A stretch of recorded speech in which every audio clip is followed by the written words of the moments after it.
It's day 3 of the Trump Republican government shutdown and day 257 of the chaos that Donald Trump has been inflicting on the American people since the very beginning of his presidency.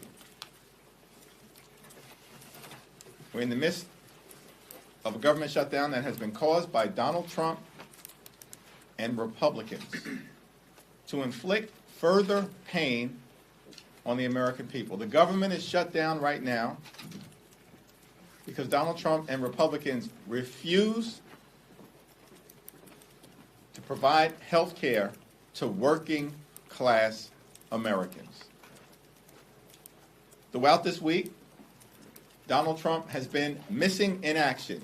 He remains in the Presidential Witness Protection Program. House Republicans are on vacation all across the country and the world, and Senate Republicans continue to vote on the same partisan Republican spending bill that's dead on arrival because it guts the health care of the American people. Donald Trump and the Republicans are not behaving responsibly. They're not behaving in a serious manner. They don't want to reopen the government, and they certainly do not want to address the health care crisis that Republicans have created throughout this year, including as it relates to their one big, ugly bill that hurts everyday Americans in order to reward their billionaire donors. Democrats made clear, including at the White House meeting on Monday, that health care premiums, copays, and deductibles were about to skyrocket for tens of millions of Americans all across the country in an environment where the cost of living in this country is already too high. Donald Trump has already made life more expensive because of his tariffs and failed Republican policies. But that cost of living crisis is about to get worse, particularly as it relates to health care costs. Here are just 3 examples as it relates to the types of skyrocketing health care costs that everyday Americans are about to confront. In the Commonwealth of Virginia, by way of example, just one plan. Currently, this health care plan costs an everyday American, a working class American, $595.94 a month. But because Republicans refuse to extend the Affordable Care Act tax credit, that same plan is going to go up to $1,890 per month. How is that possible for working families to afford? That's in Virginia. In Idaho, Silver Plan currently available for $611 per month. But it's now public information that because of the Republican refusal to extend the Affordable Care Act tax credits, that same plan, currently $611 per month, will go up to $2,083 a month in an environment where America is already too expensive, where the cost of living is already too high, where the Trump tariffs are already imposing thousands of dollars per year of additional costs. And now, healthcare costs is about to skyrocket out of control. One final example. In Georgia, the heart of Dixie, in the Deep South, current Silver HMO plan from Kaiser Permanente, currently it costs $699 per month. But because of the Republican refusal to extend the Affordable Care Act tax credits, that same plan currently $699 per month, is about to skyrocket to $2,763 a month. This is going to cause medical bankruptcy for some, and millions of others will be unable to afford the health care that they need for themselves, their children, and their families. This is why we need to deal with the Republican health care crisis right now, because the crisis is having real impact on working class Americans right now. And the notion that there's time to wait. Think about this, that Republicans spent all year focused on their one big ugly bill so they can permanently extend massive tax breaks for the wealthy, the well-off, and the well-connected, for their billionaire donors, in order to subsidize the lifestyles of the rich and shameless. That's what they've done all year. And these tax breaks for the wealthy and the well-off, they were scheduled to expire on December 31st. But they spent months obsessed with rewarding their billionaire donors with massive tax breaks, but now claim that the Affordable Care Act tax credits, which expire at the same time as those tax breaks for their wealthy friends, no, they can't be bothered. They can't be bothered with extending them right now. Why is this? Because Republicans just want to gut health care for the American people. And Democrats will continue to stand on the side of the American people, fight for their health care, and improve their quality of life. Questions? Majority Leader Thune, Speaker Johnson have said that they are willing to negotiate on the ACA tax credits, but only if the government is reopened. Is it that Democrats don't trust that they would negotiate in good faith without the leverage of a government shutdown? Well, we don't view a government shutdown as leverage. Republicans have shut the government down. Republicans control the House, the Senate, and the presidency. They've shut the government down. Now, of course, we've made clear we will work in a bipartisan way with our Republican colleagues to try to find a path forward, reopen the government, and reach a spending agreement, but it has to meet the needs of the American people. If we're going to vote affirmatively on a spending bill, I think the American people understand it's reasonable for us to make the point that that spending bill should actually improve the lives of the American people, particularly as it relates to dealing with the Republican health care crisis that is present right now. And why would we believe that Republicans have any interest in addressing the Affordable Care Act based on their word, when for 15 years Republicans have been doing everything possible to gut the Affordable Care Act, to repeal and displace people off the Affordable Care Act? And Democrats have pushed back aggressively against them, and thankfully, several years ago, with the courageous support of then Senator John McCain, we stopped the Trump Republican effort. Does that mean Democrats should hold out for a deal that's down on paper rather than one that's promised? It means that we need an ironclad legislative agreement to address the health care issues that we have raised, including the Affordable Care Act. Mr. Leader, good afternoon. Thank you. I know there's a lot of messaging going on both sides of the aisle, even inside your party. Ocasio-Cortez and Bernie Sanders, they had their feed. They seem to be getting a lot of attention here. There was a lot of criticism of the official Democratic feed and glitches and everything else. To what do you attribute what Ocasio-Cortez and Sanders are doing compared to what you guys were doing and the criticism that was leveled up? I have no idea what that question actually is intended to mean.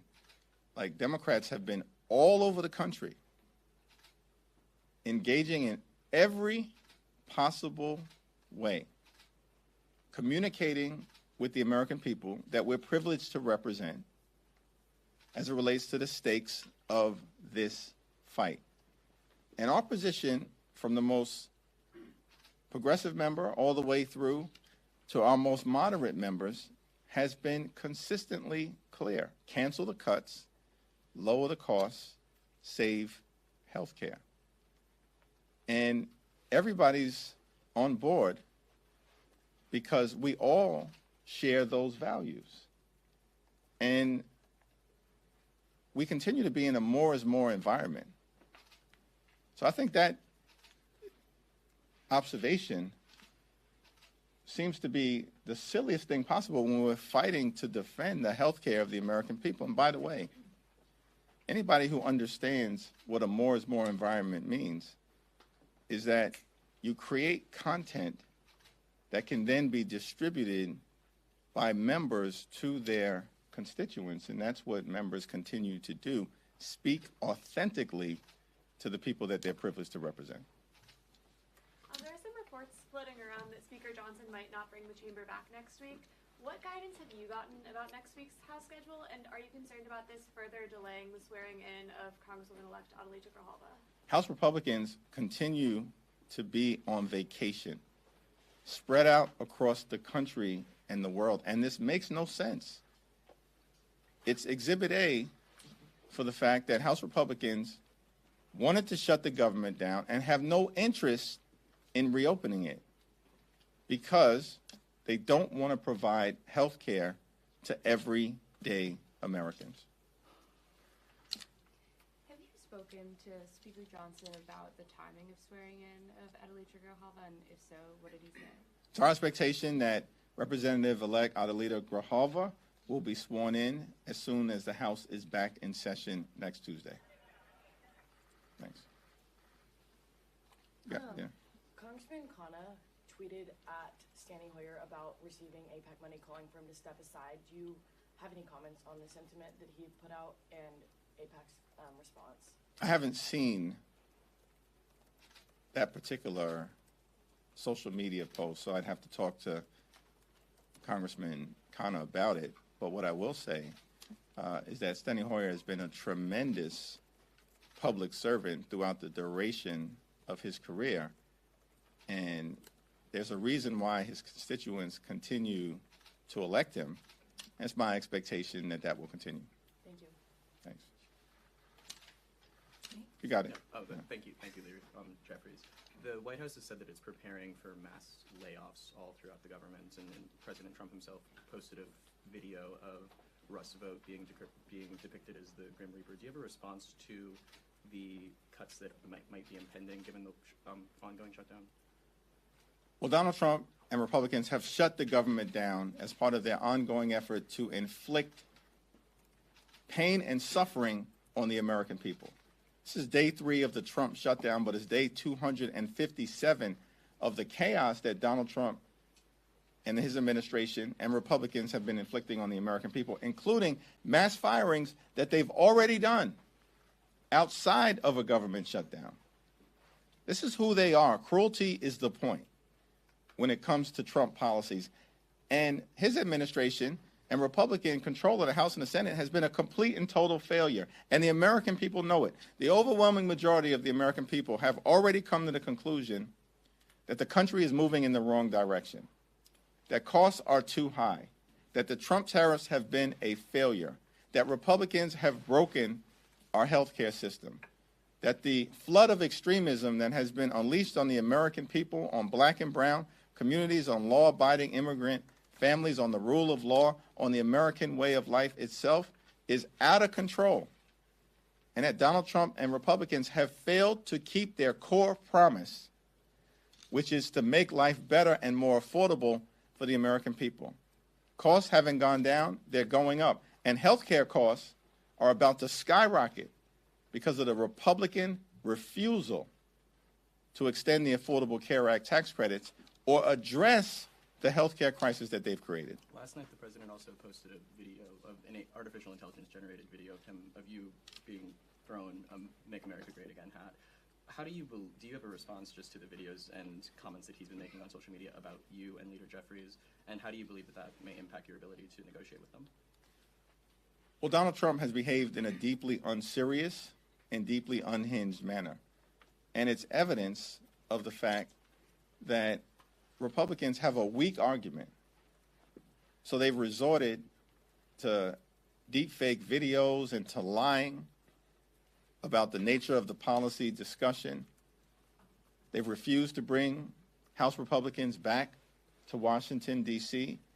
It's all evidence of the fact that Republicans are unserious. They know that Democrats are standing on the side of the American people by fighting to defend their health care, defend hospitals and nursing homes and community-based health centers that are closing all across America because of the Republican action taken in their one big ugly bill.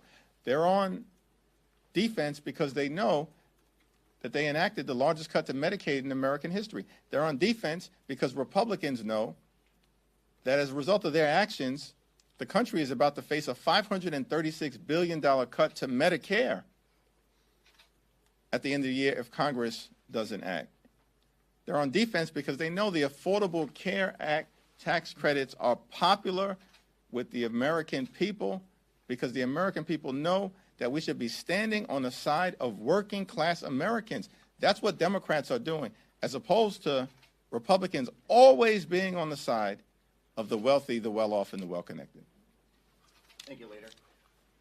You've taken a hardline stance on these Affordable Care Act tax subsidies. It impacts roughly 20 million people, which is 5 to 6% of the population. Is it really worth burdening the rest of the country, the rest of the 95% of the country, with a government shutdown over something that impacts only 5 to 6%? We've made this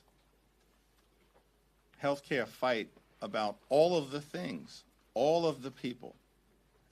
And by the way, just to be clear, everyone is about to experience dramatically increased premiums, copays, and deductibles because of the Republican healthcare crisis. Everyone in America. And as that happens, they'll know that this is a result of Donald Trump and failed Republican policies who have launched the largest assault on health care in American history. It's a Republican assault on the health care of rural America, urban America, small-town America, the heartland of America, and black and brown communities all across America. It's an unprecedented Republican assault on health care and a massive crisis that impacts everyone, which is why we've been very clear. We're fighting for everyone. And the reality is the dramatic increases in health care premiums that the American people are about to experience, some are connected to the Affordable Care Act tax subsidies and tax credits that Republicans are unwilling to renew in states like Virginia, a purple state, in states like Idaho and Georgia. These are red states. So is your question, we shouldn't be fighting for the people of Georgia and Idaho who are about to experience dramatically increased health care costs? Is that not a good fight for us to wage? We're standing up for Republican constituents because Republicans won't stand up for their own constituents. But this is everyone in America. Everyone in America is suffering because of the cost of living crisis caused by Donald Trump's failed policies, and everyone in America is suffering from the Republican health care crisis. They said they're willing to negotiate. Everyone. When it reopens. Thank you, Leader. Congressman Ralph Norman has filed legislation to abolish paychecks for members of Congress during a government shutdown with no payback. Seeing as tens of thousands of Americans will now go without pay for the foreseeable future as a result of the government shutting down, would you agree that members of Congress should also go without pay, and is that something you would support? Yeah, I haven't had a conversation with Ralph Norman or seen that legislation. Thanks. Thank you, Leader Jeffries. To the earlier question on Republicans possibly not coming back to the House next week, if they don't, would you still bring House Democrats back into town, similar to what you did this week? Yes. Thank you. Some Republicans are saying that they won't support any ACA subsidies without high protections. Is that something that Democrats are open to or could support? Here's the problem with Republicans. They continue to try to jam their extreme right-wing ideology down the throats of the American people. When will they learn their lesson? I mean, this is about the health care of everyday Americans. They continue to try to confuse the issue. We're fighting for hard-working American taxpayers to make sure that working class Americans don't continue to suffer from the Republican health care crisis. And now Republicans want to inject other issues. These aren't serious individuals. They want to keep the government shut down. They shut it down, and now they want to keep it shut down. And the American people know it. Leader Jeffries, could you elaborate on what you meant by when you said the president was in the Presidential Witness Protection Program? Donald Trump continues to hide behind deep fake videos since the meeting in the Oval Office on Monday.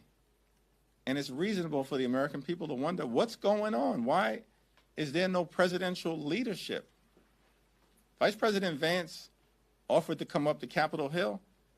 I've been here all week. We've heard nothing. Radio silence from the White House, radio silence from House Republicans, and radio silence from Senate Republicans because they're not serious. They wanted to shut the government down. They want to inflict pain on the American people. They want to continue the chaos that has been unleashed from the very beginning. They don't want to do anything about the cost of living crisis that Republicans have created, making life more expensive, groceries more expensive, housing costs more expensive, electricity bills skyrocketing and through the roof all across America. And now, because of Republican inaction and the cruelty of their policies connected to the health care crisis that they've created, premiums, copays, and deductibles are about to skyrocket as well. This is the consequence of complete control of government in Washington, D.C. by Republicans. And the American people, everyday Americans, are suffering. And the only group of people benefiting from Republican policies right now are their billionaire donors. Thank you.